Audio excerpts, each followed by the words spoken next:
നമസ്കാരം. ഇത്രയേറെ പൊട്ടിത്തെറിയുണ്ടായ ഒരു സംഭവം ഉണ്ടായാൽ അതിനെക്കുറിച്ച് ചർച്ചയ്ക്കായി പല പാർട്ടി നേതാക്കളെയും ഒക്കെ വരുത്തി ഒരു അന്തിച്ചർച്ച പ്രമുഖ ചാനലുകളെല്ലാം നടത്താറുണ്ട്.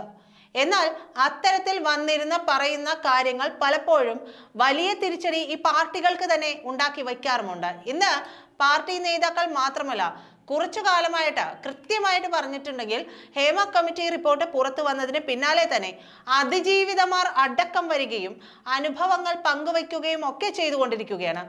എന്നാൽ ഇപ്പോൾ പാർട്ടി സെക്രട്ടറി MV ഗോവിന്ദന്റെ വാക്കുകൾ പാർട്ടിക്കുള്ളിൽ തന്നെ ചർച്ചയാകുന്ന സാഹചര്യം.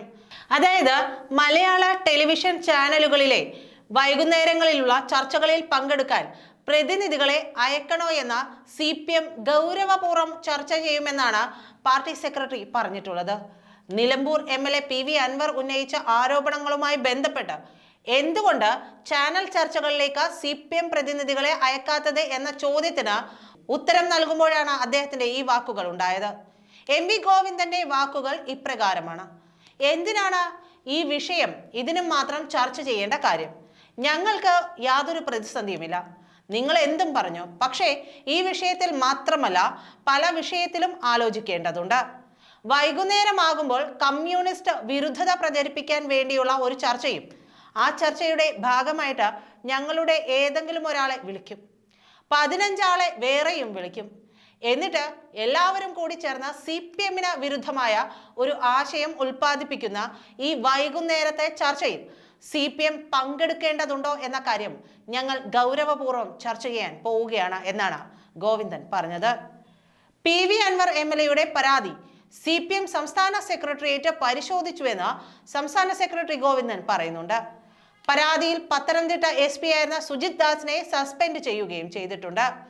PV അൻവറിന്റെ പരാതിയിൽ ഉന്നയിച്ചിട്ടുള്ളത് ഭരണതലത്തിലുള്ള ഉദ്യോഗസ്ഥരുടെ വീഴ്ചയാണെന്നും അത് ഭരണതലത്തിൽ പരിശോധിക്കേണ്ടതാണെന്ന അഭിപ്രായമാണ് പാർട്ടിക്കുള്ളതെന്നും ഗോവിന്ദൻ പറയുന്നു. PV അൻവർ സംസ്ഥാന സർക്കാരിനും CPM സംസ്ഥാന കമ്മിറ്റിക്കും നൽകിയ പരാതി പരിശോധിച്ചു. പരാതിയിൽ ഉന്നയിച്ച സുജിത് ദാസ് IPS-നെ അന്വേഷണ റിപ്പോർട്ടിന്റെ പശ്ചാത്തലത്തിൽ സർക്കാർ സസ്പെൻഡ് ചെയ്യുകയും ചെയ്തു. ഉന്നയിച്ചിട്ടുള്ള പ്രശ്നങ്ങൾ ഭരണതലത്തിലുള്ള ഉദ്യോഗസ്ഥരുടെ വീഴ്ചയുമായി ബന്ധപ്പെട്ടവയാണ്. അതുകൊണ്ട് ഭരണതലത്തിലുള്ള പരിശോധനയാണ് ഇതിൽ ഉണ്ടാകേണ്ടത് എന്ന അഭിപ്രായമാണ് പാർട്ടിക്കുള്ളത് എന്നാണ് അദ്ദേഹം പറയുന്നത്. പിന്നെ അദ്ദേഹം പറഞ്ഞ ചാനൽ ചർച്ചകളിൽ പങ്കെടുക്കണമോ എന്നുള്ളത്, അത് പല ചാനലുകൾക്കും പല മുഖമാണ്, പല വേർഷൻ ആയിരിക്കും, അവരുടെ വ്യൂസ് വേറെ തന്നെയായിരിക്കും.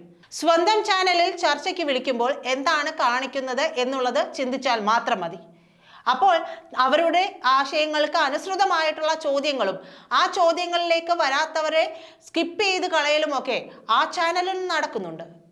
എല്ലാ പാർട്ടികൾക്കും വേണ്ടിയിട്ട് സംസാരിക്കാനുള്ള സമയം അവർ നൽകുന്നുണ്ട്. പിന്നെ അന്തിച്ചർച്ചയ്ക്ക് ആളെ വിടുമ്പോൾ സാമാന്യം ബോധമുള്ളവരെ പറഞ്ഞു വിടുന്നത് നല്ലതാണ്. ഏതു രീതിയിലുമുള്ള ഒരു പ്രശ്നം ഉണ്ടായാലും അതിനെ തീർത്തും കിടന്ന് മെഴുകി കളയാം എന്നുള്ളത് നല്ലതല്ല. പാർട്ടിയെ സംബന്ധിച്ച് ഈ പാർട്ടിക്കോ ഈ സർക്കാരിനോ കൃത്യമായ ഒരു നയം ഇല്ലാതെ പോയത് മറ്റുള്ളവരുടെ കുഴപ്പമല്ല. പല ചാനൽ ചർച്ചകളിലും CPM പ്രതിനിധികൾ പങ്കെടുത്ത് വെള്ളമിറക്കി നാവ് ഇറങ്ങിപ്പോകുന്ന അവസ്ഥ വരെ ഉണ്ടായിട്ടുണ്ട്.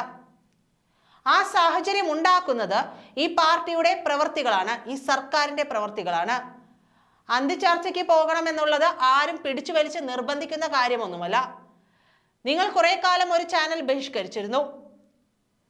എന്തിനാണ് ബഹിഷ്കരിച്ചത്? നിങ്ങൾക്ക് ഇഷ്ടമില്ലാത്ത ചോദ്യങ്ങൾ ചോദിക്കുമ്പോൾ അവിടെ ബഹിഷ്കരിക്കുകയും നിങ്ങൾക്ക് ഇഷ്ടമുള്ള ചോദ്യങ്ങൾ മാത്രം ചോദിക്കുന്നവർ നേരായ പത്രപ്രവർത്തനം നടത്തുകയും ചെയ്യുകയാണ് എന്നുള്ളത്, അത് ഏത് രീതിയിലാണ് ശരിയാവുന്നത്? അങ്ങനെയല്ല പത്രപ്രവർത്തനം നടത്തേണ്ടത് എന്നുള്ളത് അറിയാം.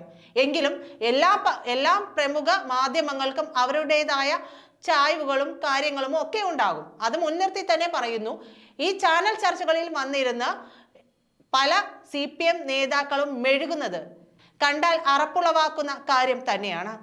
അതിൽ നിങ്ങൾ ആഴത്തിൽ തന്നെ ചർച്ച ചെയ്തോളൂ.